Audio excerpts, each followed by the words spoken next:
You may not be aware of this, but you and I live in a Tesla-created world which is generating trillions of dollars every day for superpowers around the world. In his day, Nikola Tesla was ridiculed, demoralized, laughed at, and elbowed from society. He died in a hotel room in New York City, broke, alone, and unacknowledged. His life was of such eccentrics that even Thomas Edison was jealous, to say the least, of Mr. Tesla's extraordinary achievements. Tesla knew secrets he never shared with the elite of the world. He had secrets that he tried to use to benefit all of humanity. We are talking ancient technology awareness here, guys, and the greedy, power-crazy people of the time were not happy about giving anything away for nothing. Tesla paid the price, but also warned the greedy elite, the present belongs to you, but the future for which I really work towards is mine. He was, of course, 1,000% correct. In this short presentation, we will try to tell you a little bit about the great man, a little bit about his inventions, and a little bit about why you live in a Tesla-created world today. We will tell you everything we know about the most selfless man of the modern world. He was once quoted as saying, "The scientists of today think deeply instead of clearly. One must be sane to think clearly, but one can think deeply and be quite insane." Just wait till you hear this. When you talk about being born under a wandering star and all that, well, this guy was born under a blaze of glory during a fierce lightning storm at the stroke of midnight in 1856. It was like something out of a science fiction novel. The quintessential mad genius had arrived. He was the chosen one sent to the earth to present to humanity the next phase in the quantum imagination of our understanding of everything, something only a genius would dare to envision. At first, he was sent all over Europe to troubleshoot and improve Edison-designed dynamos and motors. This was frustrating for Tesla. Why? If he could make better improved versions of someone else's inventions, could he not have them built this way in the first place? At the age of 28, he immigrated to the United States after an extensive educational program during the Austrian Empire. Tesla was ready, empowered with the knowledge and the know-how to transform the world. But how would he go about this?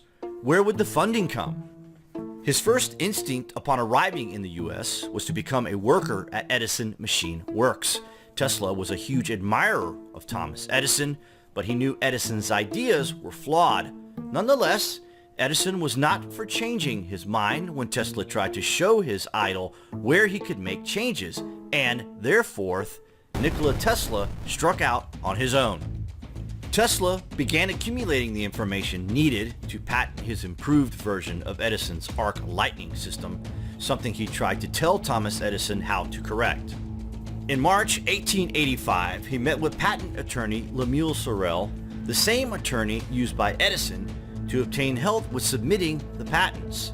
Sorel introduced Tesla to two businessmen, Robert Lane and Benjamin Vail, who agreed to finance an arc lightning manufacturing and utility company in Tesla's name, the Tesla Electric Light and Manufacturing.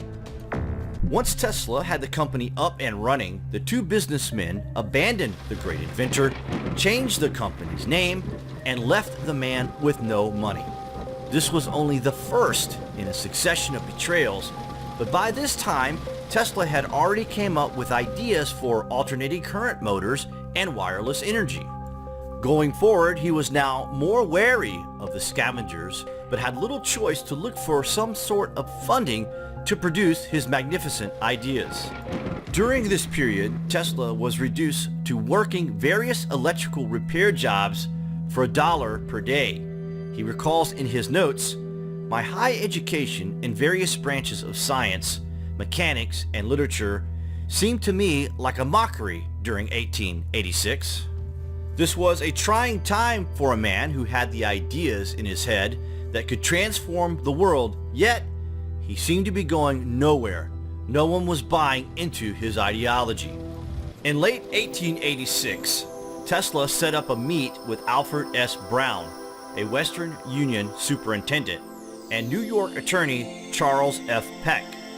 The two men were experienced in setting up companies and promoting inventions and patents for financial gain, of course. Based on Tesla's new ideas for electrical equipment, including a thermomagnetic motor idea, they agreed to back the inventor financially and handle his patents. Together, they formed the Tesla Electric Company in 1887, with an agreement that profits from generated patents would go 1/3 to Tesla, 1/3 to Peck and Brown, and 1/3 to fund development. This was his big break, and this is where things started happening, and the name Tesla was soon well known in New York City. The money Tesla made from licensing his AC patents made him independently wealthy and gave him the time and funds to pursue his own interest. This is where it all began, and what ultimately caused such a stir at the 1893 World's Fair in Chicago. The vision of Edison and the vision of Tesla for how electricity would be produced and distributed can be summarized as one of cost and safety. The DC current that Edison, backed by General Electric, had been working on was costly over long distances and produced dangerous sparking from the required converter. Regardless, Edison and his backers utilized the general dangers of electric current to instill fear in Nikola Tesla's alternative alternating current, trying to ridicule Tesla in a world where Edison held a monopoly over the inventing and newspaper pull. This led to the accumulation of over a decade of shady business deals, stolen ideas, and patent suppression that Edison and his moneyed interests wielded over Tesla's inventions. Yet despite it all, it is Tesla's system that provides power generation and distribution in our modern era. Tesla may have had a brilliant mind, but he was not as good at reducing his ideas to practice.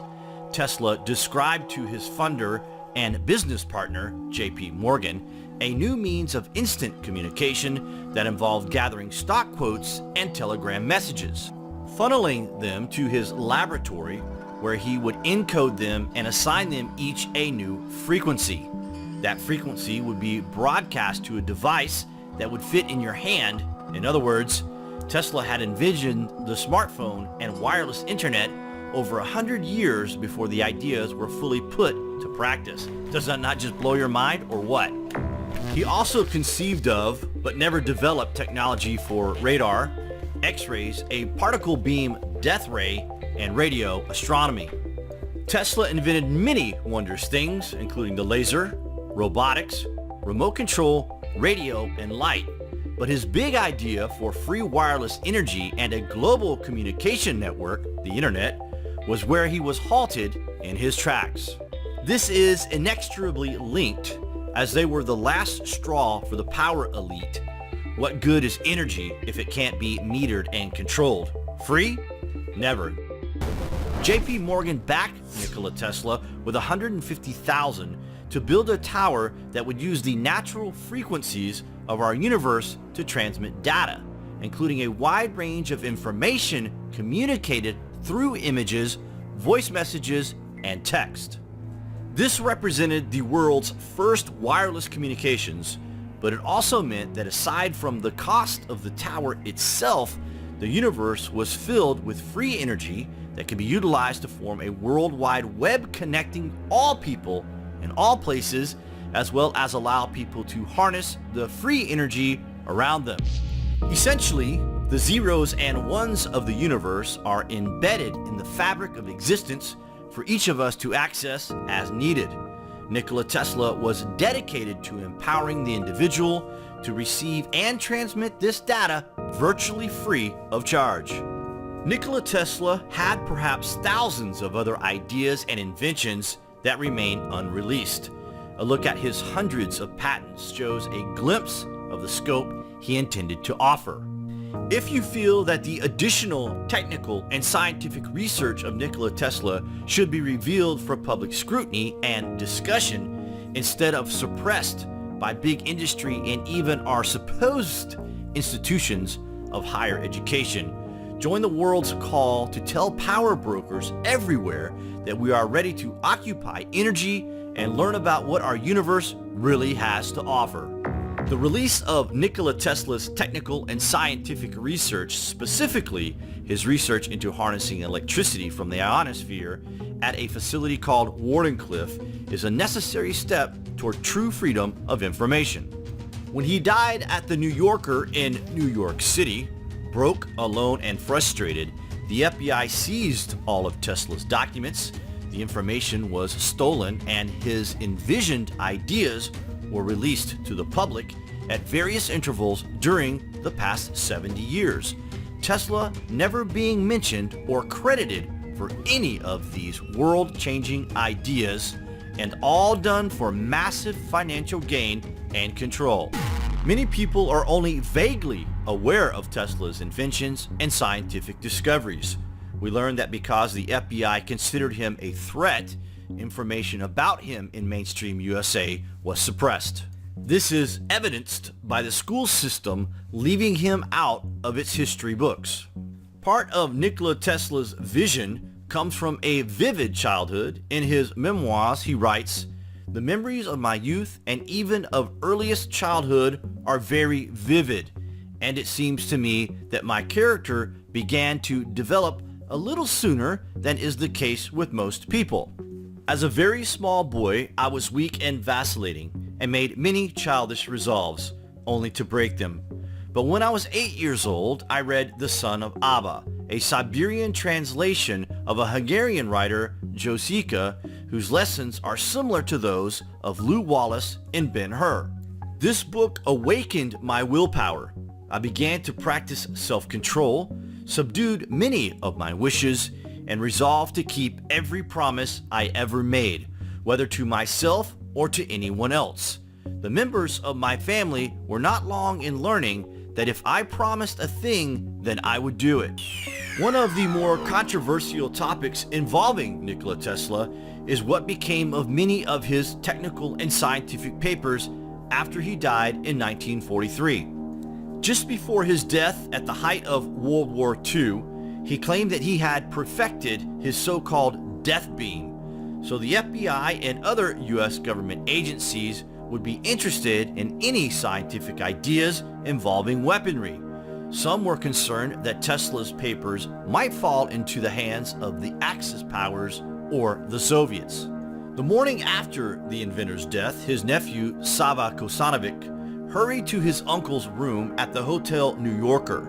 He was an up-and-coming Yugoslav official with suspected connections to the Communist Party in his country. By the time he arrived, Tesla's body had already been removed, and Kosanovic suspected that someone had already gone through his uncle's papers and projects.